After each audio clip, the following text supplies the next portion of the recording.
Et là, on n'a pas l'énergie de faire autre chose. Si notre système nerveux est taxé, notre corps est en mode lutte, en mode fuite.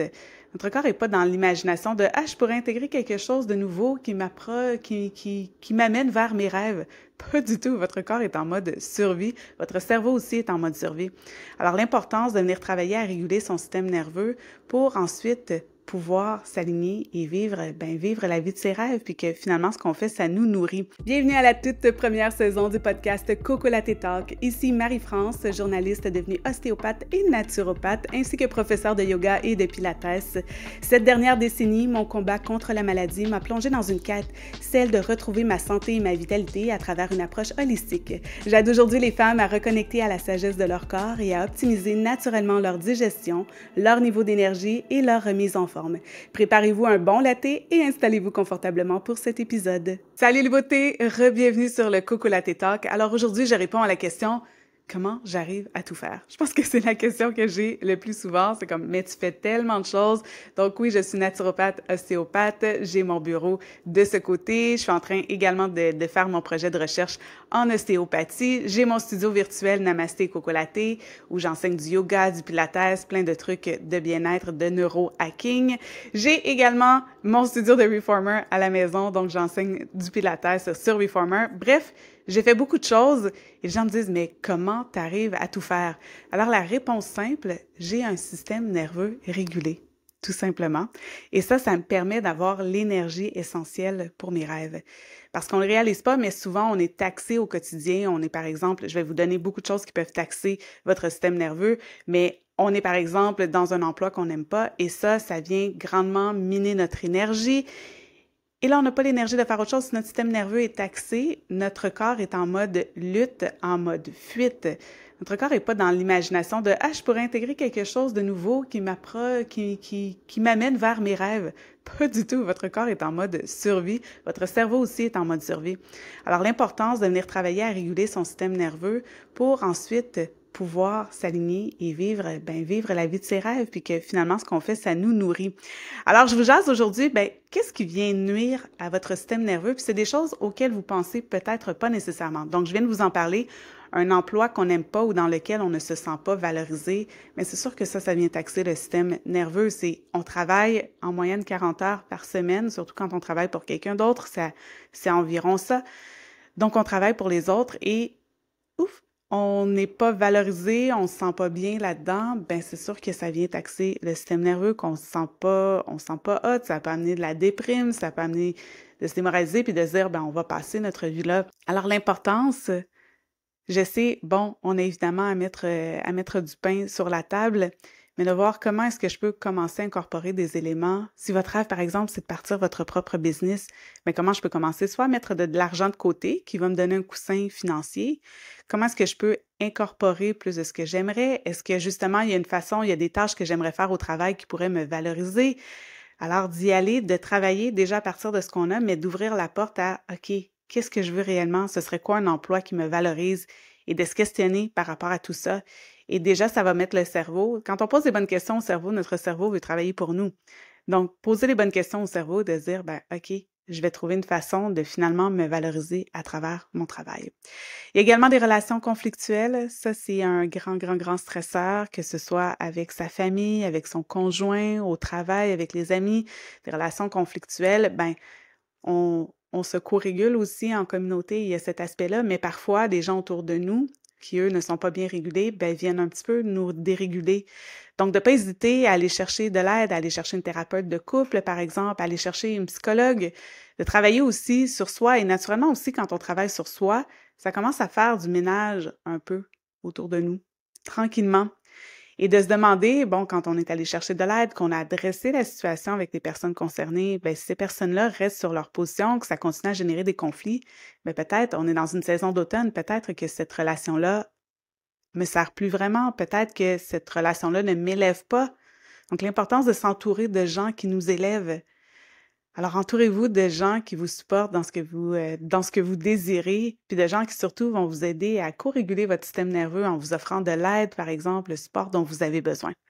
On n'y pense pas, mais les mauvaises habitudes de vie, le sommeil, par exemple, un mauvais sommeil fait monter le taux de cortisol. Il y a la malbouffe également, donc mal manger, ben ça prive le corps de plein de nutriments dont il a besoin. Le cerveau aussi des nutriments dont il a besoin pour bien fonctionner, puis justement pouvoir réaliser son rêve, s'accomplir dans un travail qu'on aime, par exemple. Et le surentraînement, ça, je le vois beaucoup, beaucoup dans ma pratique. Les femmes, surtout les femmes, se surentraînent, s'entraînent comme un homme sans égard à leur cycle menstruel et c'est du surentraînement. Elles sont super stressées puis elles vont se défoncer au spinning, elles vont courir des longues distances. Et ça peut être très, très bon là, de dépasser ses limites, mais quand le corps n'est pas déjà taxé, par exemple, par le stress. Donc, il y a des phases aussi du cycle. En ovulation, on peut se permettre des entraînements qui sont un petit peu plus intenses, mais quand on approche nos règles en fin de phase lutéale, ben, la progestérone encourage la dégradation des protéines musculaires. Donc, c'est pas là qu'on va aller travailler en endurance et en force. On va vers des pratiques un petit peu plus douces. Et marcher, c'est un sport. Marcher complètement, c'est un sport. Donc, allez marcher. C'est pas un sport de mémé. Allez marcher, ça régule le système nerveux. Surcharger votre horaire. Oh là là, celle-là, j'en ai été coupable bien longtemps. Il y avait pas d'espace dans mon horaire pour respirer, surtout avec l'école, puis avec le studio virtuel. J'avais aussi un travail temps plein parce que le travail temps plein me servait à payer mes études puis à bâtir la business que je voulais, Namasté Coco Latte. Donc, c'était très stressant pour moi d'avoir un horaire booké au quart de tour. Je travaillais toute la semaine, j'étudiais toutes les fins de semaine, ma vie ressemblait à ça, puis même du plus loin que je me souvienne, quand je travaillais comme journaliste, je pouvais faire des stretches de 60 jours en ligne de tapis rouge, à quel point c'était drainant pour mon corps. Et maintenant, quand je regarde mon horaire qui manque d'espace pour respirer, je suis comme, je suffoque, et tout de suite, je me dis, OK, je rectifie le tir, est-ce qu'il y a des choses que je peux déplacer, est-ce que je peux ajouter plus de bien-être? Puis des fois, la vie arrive, il y a des phases de lancement, par exemple, c'est super intense. Mais là, je me dis à ce moment-là, je vais faire encore plus d'efforts à l'extérieur de ce cadre-là, qui, des fois, la vie arrive, on n'a pas le choix, mais à l'extérieur de tout ça, je vais venir encore plus supporter mon corps. Je vais être dans des pratiques de yoga très douces. Je vais être beaucoup dans la pleine conscience, dans la méditation, aller prendre des marches au soleil. On a tellement un bel automne au Québec.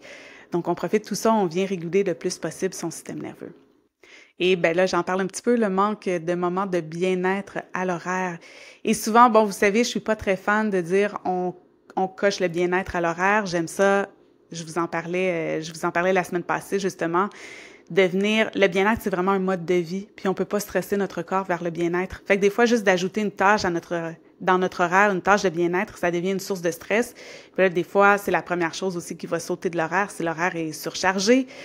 Et là, on se sent coupable de ne pas prendre ces moments-là pour soi, mais il faut vraiment que ça devienne un mode de vie à tout moment.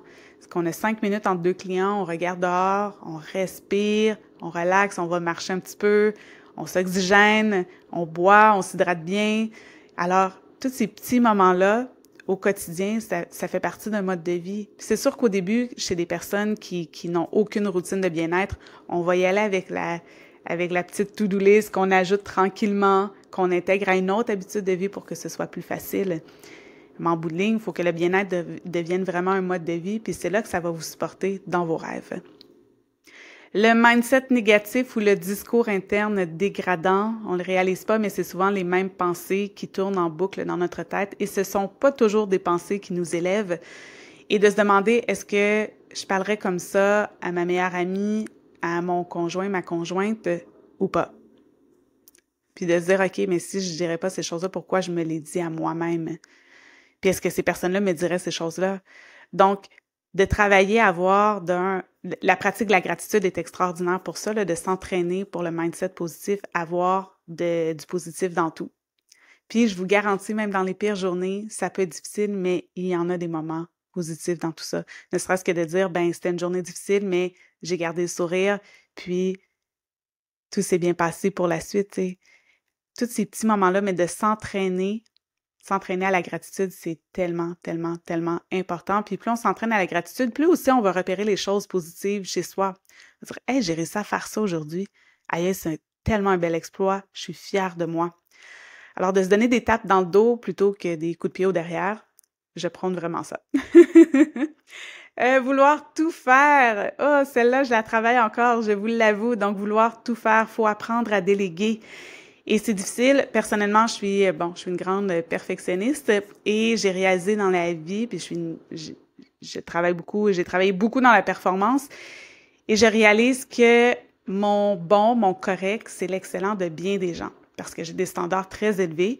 Donc, je me disais, mais voyons, je peux pas te déléguer, c'est jamais bien fait, c'est pas correct, je vais le faire moi-même. Puis j'ai essayé, puis finalement, ça fonctionnait pas, je revenais, puis ça finit par nous brûler. Donc, cet été, bon, il est arrivé...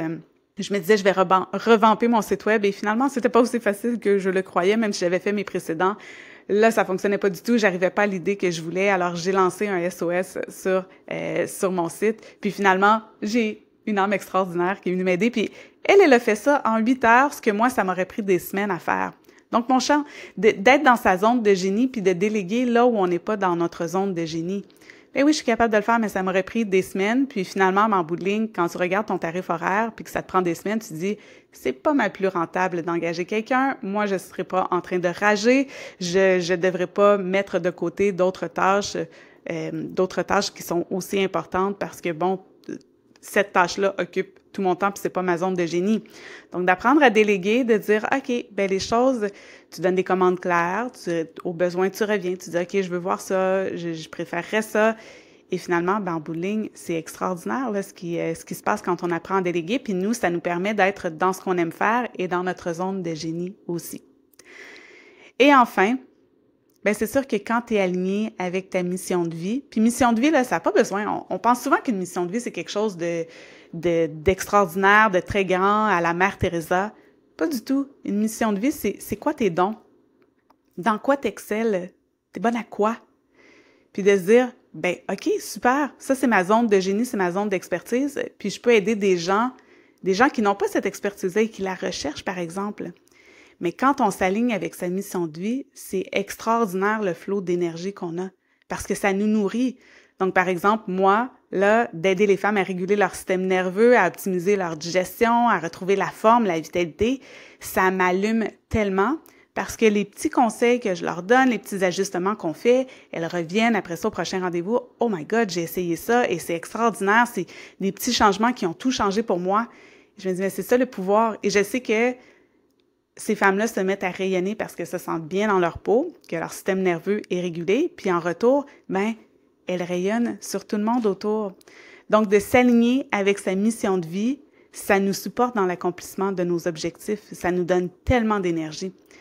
Alors, c'est quoi ton don? C'est quoi ta mission de vie? Dans quoi t'excelles? Puis surtout, qu'est-ce qui te passionne aussi à travers tout ça? Puis si tu as besoin d'aide justement pour venir supporter ta digestion, réguler ton système nerveux, bien, entre autres, il y a le programme Digest and Glow qui commence le 7 novembre jusqu'au 5 décembre. Donc, vraiment une formule intensive sur 4 mois. Mais intensive, là, c'est rien de charger pour surcharger votre horaire. Vous en avez déjà assez. Tout est conçu pour vous permettre d'alléger, de laisser aller ce qui ne sert plus, d'adopter de nouvelles habitudes, un nouveau mode de vie qui vous soutient, d'adopter aussi le mouvement conscient. Alors, un super beau programme dans lequel je vous accompagne. On a des rencontres à toutes les semaines. Tout est disponible en rediffusion. Alors, je vous mets le lien dans la barre d'infos et ce sera un plaisir de pouvoir vous aiguiller de ce côté. Alors, si ce podcast vous a plu, n'hésitez pas à laisser un 5 étoiles, à me laisser également un petit commentaire.